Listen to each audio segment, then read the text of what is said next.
So hello everyone, welcome back to another video. और आज की इस वीडियो में हम बात करने वाले के unit 2 of particular business communication. Unit 1 में हमने जनरली कवर किया था formal and informal communication, levels of communication and upward and downward communication, lateral and diagonal communication के बारे में। मेजर ऑफ द कम्युनिकेशन के टॉपिक्स हमने सारे पढ़े थे यूनिट 1 में। यूनिट 2 अब हमारी होने वाली है about the effective writing. Effective writing में हम देखने वाले हैं क्लियर राइटिंग के बारे में, references and bibliographical research tools and the citing methods, footnotes, discussions, मतलब डिस्कशन फुट नोट्स वगैरह, उन सब के बारे में हम देखने वाले हैं। एंड यूज़ ऑफ लाइब्रेरी भी देखेंगे एंड इंटरनेट फॉर कलेक्शन। सो इसका हम पूरा सिलेबस तो पहले से हम डिस्कस कर चुके हैं, तब सीधा हम अपने जो यूनिट 2 पर आ जाते हैं। सो यूनिट 1 हम ऑलरेडी कवर कर चुके हैं, सारी कंटेंट जो है आपको यूनिट 1 में दिखा चुकी हूँ। अगर आपने नहीं देखी अभी तक वीडियो तो वो जरूर चेकआउट कर लेना। थोड़ी लेंदी वीडियो जरूर है, बट ये आपके लिए बहुत ज़्यादा हेल्पफुल होने वाली है। यूनिट 2 में हम देख रहे हैं effective communication. So effective communication क्या होता है, सबसे पहले आपको ये बताना चाहिए। तो एक essential skill in the business world, ताकि हम इंश्योर कर सकें जो हमारी इन्फॉर्मेशन है वो एक तो क्लियरली हो रही है, मतलब एक दूसरे के साथ क्लियरली जा रही है, कंसाइजली है, कि मतलब ये नहीं कि बहुत ज़्यादा इन्फॉर्मेशन कोई भेज रहा है, बहुत कम भेज रहा है। कंसाइज है, जितनी ज़रूरत है उतनी भेजी जा रही है, एंड एक्यूरेट है। ये नहीं कि कोई फैक्ट्स वगैरह नहीं है उसमें, सो फैक्चुअल वगैरह सब कुछ एकदम करेक्ट है। And then whether drafting and emails, reports या फिर प्रपोजल या फिर रिसर्च पेपर, जो एबिलिटी होती है to write well is crucial for professional success. ये यूनिट जो है एक्सप्लोर करने वाली guidelines of for effective writing. सबसे पहले हम देखिए गाइडलाइंस के बारे में कि गाइडलाइंस कौन कौन सी होती है for the clear writing. So first is understand the purpose and audience. So कोई भी चीज़ को हम लिखने से पहले हमारे को ये समझना पड़ता है कि जो हमारा पर्टिकुलर एक पर्पस क्या होने वाला है, जो भी हम लिखने वाले हैं उसका, या हमारी टारगेट ऑडियंस कौन सी होने वाली है। अगर वो ऐसी ऑडियंस है जो कि जो है लगातार रीडिंग्स वगैरह में जो है बहुत ज़्यादा इंडल्ज्ड है, तो उनके लिए हम थोड़े हैवी लिटरेचर के वर्ड्स यूज़ कर सकते हैं। बट वहीं अगर जो थोड़े नॉर्मल क्लास पीपल है, जो कि जनरली राइटिंग वगैरह में या रीडिंग्स वगैरह में इतना ज़्यादा भरोसा नहीं रखते, इतना ज़्यादा नहीं करते, तो हमको उनको सिंपल इंग्लिश या फिर सिंपल लैंग्वेज का यूज़ करना होगा। ऑल्सो कि आपको ये भी अंडरस्टैंड करना पड़ेगा कि कौन सी पर्टिकुलर लैंग्वेज जो है वो यूज़ करते हैं, ताकि वही जो है उनकी फिजिबिलिटी के हिसाब से हो। फिजिबल लैंग्वेज होना चाहिए, तभी जो है लोग पढ़ेंगे। अगर वो फिजिबल लैंग्वेज नहीं होगी, अगर उन्हें पढ़ना ही नहीं आता, तो आप कैसे पढ़ेंगे। तो फिजिबल लैंग्वेज जो है होना बहुत ज़्यादा ज़रूरी है। उसके बाद अगर हम बात करें पर्पस क्या होता है पर्टिकुलर अंडरस्टैंड करने का ऑफ ऑडियंस। सो पर्पस ये होता है कि आर यू इन्फॉर्मिंग, परसुएडिंग और इंस्ट्रक्टिंग और रिपोर्टिंग। ये आपको क्लैरिफाई करना होता है, आपका गोल कि क्या आप किसी को इन्फॉर्म कर रहे हो, क्या आप किसी को चाहते हो कि वो किसी आपके साथ किसी पर्टिकुलर चीज़ में वो जुड़े, आप इंस्ट्रक्ट कर रहे हो, आप रिपोर्ट कर रहे हो। कंसीडर करना ऑडियंस में जनरली, कि कंसीडर करना उनका लेवल ऑफ नॉलेज, उनका इंटरेस्ट और उनकी expectations. Then we have is be concise. अब वो कंसाइज होना बहुत ज़्यादा ज़रूरी है। कंसाइज राइटिंग जो है वो एलिमिनेट करता है आपको सारी अननेसेसरी वर्ड को। आप ज़्यादा मतलब ऐसे ऐसे वर्ड यूज़ नहीं करते, आई एम गोइंग टू, ऐसा कुछ बहुत ज़्यादा वर्ड्स यूज़ नहीं करते हो। आप बहुत ज़्यादा कंसाइज रहते हो, एंड ये जो generally like without compromising the message, and ये अवॉइड कर सकता है रिडेंसी को, and then redundancy, then repetition को, एंड ओवरले कॉम्प्लेक्स सेंटेंसेस को। सो यूज़ करते हैं short and direct sentences, and ये रिमूव करते हैं फिल्टर्स लाइक रियली, वेरी, जैसे कि हो गया ना शी इज़ वेरी ब्यूटीफुल, तो हम सीधा लिख सकते हैं शी इज़ ब्यूटीफुल, या फिर शी वॉज वेरी ब्यूटीफुल, कुछ भी ऐसा। बट वेरी वगैरह जस्ट, इन ऑर्डर टू, ये हम सेंटेंस को बढ़ाने के लिए जो वर्ड्स लिखते हैं वो हम यूज़ नहीं करते इसमें। Then we have is use simple and precise language.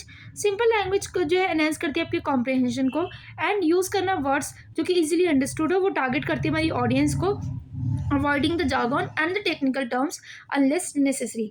Opt करना for a clear and precise vocabulary, and define करना complex terms if required. Then you have maintain logical structure and flow.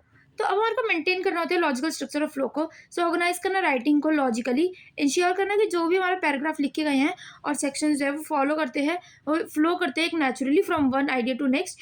और use करना heading, sub headings and bullet points, ताकि आप structure कर सको content को and make it easy to flow. तो ये आपको याद रखना है। Then we have the start with an introduction. Generally क्या होता है, पहले इंट्रोडक्शन होता है, फिर हमारा पूरा एक बॉडी होता है टेक्स्ट का, एंड देन हमारा क्या होता है, कंक्लूजन होता है। सो ये तीन चीज़ें होती है हमारी जनरली। समरी लास्ट में ना, जब भी आप लिखते हो तो कंक्लूड लिख रहे हो, to conclude I would like to say, या फिर to conclude we can say, ऐसा आप कुछ भी लिख सकते हो। जनरली बच्चे जहाँ पे कंक्लूजन लिखते हैं, कंक्लूजन एक अच्छा वर्ड नहीं रहता है, टू कंक्लूड आप लिख सकते हो, तो वो आपके लिए सबसे ज़्यादा अच्छा रहेगा। उसके बाद है avoid the ambiguity. So ambiguity को जो है वो कंफ्यूज करती है हमारे रीडर्स को, एंड अंडरमाइन करती है इफेक्टिवनेस ऑफ आर राइटिंग। आपको स्पेसिफिक होना बहुत ज़्यादा ज़रूरी है in your descriptions, and avoid करना वेग लैंग्वेज को। Be clear about what you are trying to communicate. Avoid using words और फ्रेजेस जो कि इंटरप्रेट करे जा सकते हैं बहुत सारे डिफरेंट वेज में, मल्टीपल वेज में। जैसे अगर आपको लग रहा है नो, अब आपने किसी को लिखा डू यू नो, सो एक तो होता है KNOW। अब वो ये नहीं पता वो बच्चा वो पर्सन जो है वो कैसे प्रोनाउंसिएशन को पढ़ेगा। अगर आप देखोगे KNOW वो हम नाउ पढ़ लाइक NOW को हम नाउ पढ़ते हैं, KNOW को हम नो पढ़ते हैं और KNOWN को हम नोन पढ़ते हैं। तो तीनों के वर्ड्स कितने डिफरेंट है, बट एक सिंगल से वर्ड्स के चक्कर में पूरे वर्ड का जो मीनिंग बदल जाता है। प्रूफ रीड और उसको एडिट करना बहुत ज़्यादा ज़रूरी है ताकि कोई भी ग्रामेटिकल प्रोनाउंसिएशन या स्पेलिंग मिस्टेक्स जो है वो ना रहे, सारी चीज़ें जो है वो करेक्ट होनी चाहिए। एडिट करना हेल्प करता है वो क्लैरिटी के लिए, कोहेरेंस के लिए एंड ओवरऑल क्वालिटी के लिए भी। Then you have the reference and the bibliographical research tools. So सबसे पहले जो है हमारे पास वो है types of references. First you have is references जो है जनरली सोर्स होता है हमारे इन्फॉर्मेशन का, जो कि हम यूज़ कर सकते हैं हमारे राइटिंग के टाइम पे। जैसे कि जब भी आप देखते हो हमारी बुक्स वगैरह में, आर्टिकल्स में, वेबसाइट्स में रेफरेंसेस वगैरह को जो है इनकॉर्पोरेशन होते हैं, सारी चीज़ें मैंशन होती है कि कहाँ कहाँ से जो है इस पर्टिकुलर बुक के लिए, इस पर्टिकुलर वेबसाइट के लिए रेफरेंसेस ली गई है। पहला है इन टेक्स्ट साइटेशंस। सो एक ब्रीफ रेफरेंस जो है to the source within the body of the text, example authors का नेम या फिर पब्लिकेशन ईयर। और we have the biography, bibliography और द वर्क साइटेड। सो एक डिटेल लिस्ट होती है of sources at the end of the document. ये provide करती है complete information for the readers कि वो लोकेट कर सके इस पर्टिकुलर ओरिजिनल सोर्स को। Then you have the common citation styles. So different fields, like different fields जो है ऑफ स्टडी एंड इंडस्ट्रीज वो यूज़ करती है डिफरेंट साइटेशन स्टाइल्स को। मोस्ट कॉमन साइटेशन स्टाइल्स है सबसे पहले APA, that is American psychological association. So generally commonly use किया जाता है in social sciences. In text citation example Smith 2020। Then ये इज एक और है MLA, that is modern language association, common है in humanities and in text citation example that is of Smith 2020।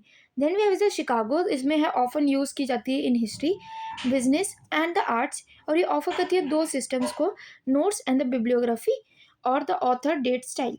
Then is the Harvard. So Harvard में जो है frequently use की जाती है in academic and the professional writing. In text citation example Smith 2020। Then use a research tools for the bibliography. So there are various available, मतलब tools है available to assist in compiling the bibliographies and organizing research sources.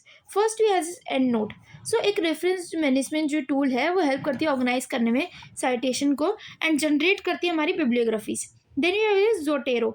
Zotero जो एक free and open source है, like tool है to collect, organize, cite and share research. Then we have is the Mendeley, मेंडेले, हाँ इसको मैं से पढ़ सकते हैं मेंडेले। सो ये एक रेफरेंस मैनेजर है जो कि अलाउ करता है कि हम like allow you to organise research, collaborate and the journal citations. Then you the Google Scholar. So Google Scholar जो एक एकेडमिक सर्च इंजन है जो कि प्रोवाइड करता है easy access to scholarly articles, books, conference and papers etcetera. Then is the JSTOR। So ये एक digital library है of academic journal, academic journals, books and the primary sources. Then here is the citing method. So citing methods में अगर हम देखेंगे इसको हम सबसे पहले, हाँ citing methods जो है, so इसमें citing sources properly जो है वो essential होते हैं for academic and the business writing, और जो कि क्योंकि वो provide करते हैं हमारे को necessary attribution to original authors and protect करते हैं against plagiarism. So plagiarism, इसको plagiarism भी बोल सकते हैं, I think so, प्लेजरिज्म भी बोल सकते हैं आई थिंक। सो प्रोसेस होता है टिपिकली इन्वॉल्व करता है using a citation styles and formats जो कि अलाइन करते हैं हमारे इंडस्ट्री के साथ और the academic standards. Below are the common methods for citing sources. So सबसे पहला हमारा जो साइटिंग सोर्स है डायरेक्ट साइटेशन। सो इसमें जो है कोटेशन है, like when directly quoting a source, जो साइटेशन जो है वो अपेयर करनी चाहिए within a quotation mark followed by a reference to the original source. For example this is a direct quote. तो वो जो है आप उसके ब्रैकेट में, आप यहाँ पे जैसे देखो आपने कुछ भी यहाँ पे कोट लिया, उसके बाद आपको ब्रैकेट में मेंशन करना होता है ईयर और पेज नंबर कहाँ से आपने लिया है, एंड जो MLA में से तुम लेते हो सो उसके लिए आपको this is a direct source, और आप इसमें डायरेक्टली इसमें 23 जो पेज नंबर है वो आप डायरेक्टली यहाँ पे मेंशन कर देते हो। Then you have is direct citation जो है जनरली यूज़ की जाती है when a specific part of source is being referenced verbatim. So next is paraphrasing. So the paraphrasing वो इन्वॉल्व करती है रिवॉर्डिंग एन आइडिया और passage from a source in your own words, मतलब एक आपने पर्टिकुलर चीज़ को समझा और उसको अपने ओन वर्ड्स में लिखा, इवन थ्रू द वर्डिंग जो है वो डिफरेंट है बट जो ओरिजिनल आइडिया वो जो है वो स्टिल क्रेडिट होना चाहिए, स्टिल सेम रहना चाहिए। एंड इसमें जो है बताया गया है कि किस किस टाइप से जो है आप पैराफ्रेजिंग वाले ऑप्शंस को लिखते हो। Then has the footnotes and the endnotes. So footnotes and endnotes जो एसेंशियल नोट्स होते हैं और कमेंट्स होते हैं जो कि इंक्लूड करते हैं हमारे डॉक्यूमेंट्स में, typically at the bottom of the page और the end of the chapter. ये प्रोवाइड करते हैं एक्स्ट्रा इन्फॉर्मेशन, रेफरेंसेज और the clarifications for the reader. Then we have footnote का एग्जांपल, लाइक ये पर्टिकुलर स्टेटमेंट जो सपोर्ट करती है बाय द प्रीवियस रिसर्च, और आपने उसको एरो करके अपना जो भी नंबर वगैरह वो डाल दिया।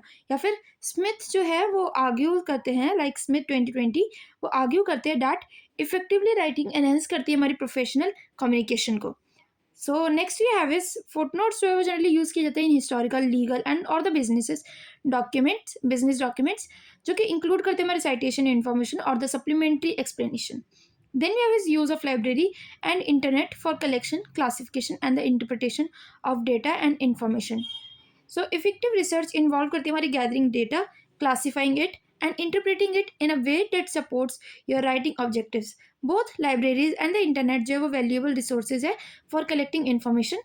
सबसे पहले अगर हम देखें using libraries for research, so libraries जो है वो रिमेन करती है vital in research for their access to physical and electronic resources. ये इंक्लूड करती है हमारी books, journals and the databases and उसके अलावा आर्काइव्स। सो बुक्स जो जनरली लाइब्रेरीज जो ऑफर करती है broad range academic and the professional books. Then we have जो जर्नल्स जो है लाइक जर्नल्स और मैगजीन, वो एकेडमिक लाइब्रेरीज जो ऑफन प्रोवाइड करती है access to industry specific journals. Then ये डेटाबेसेस, लाइक जो ऑनलाइन डेटाबेसेस होते हैं सच एज प्रोक्वेस्ट या फिर स्प्रिंगर या फिर IEEE एक्सप्लोर, ये ऑफर करते हैं हमारे को access to peer reviewed articles, reports and other scholarly resources. Then अगर हम बात करें आर्काइव्स, सो लाइब्रेरी हाउस जो है हिस्टोरिकल रिकॉर्ड्स, डॉक्यूमेंट्स, रिपोर्ट्स, ये सारे जो है वो वैल्यूबल होते हैं इन डेप्थ रिसर्च वगैरह के लिए, तो वो जो है सब संभाल के रखे जाते हैं। Using the internet for research, so इसमें हमारे पास 3-4 ऑप्शंस होते हैं।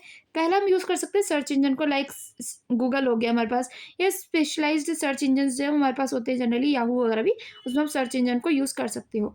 दूसरा we have is online databases, generally Google scholar हो गया, JSTOR हो गया, या फिर पबमेड प्रोवाइड हो गया।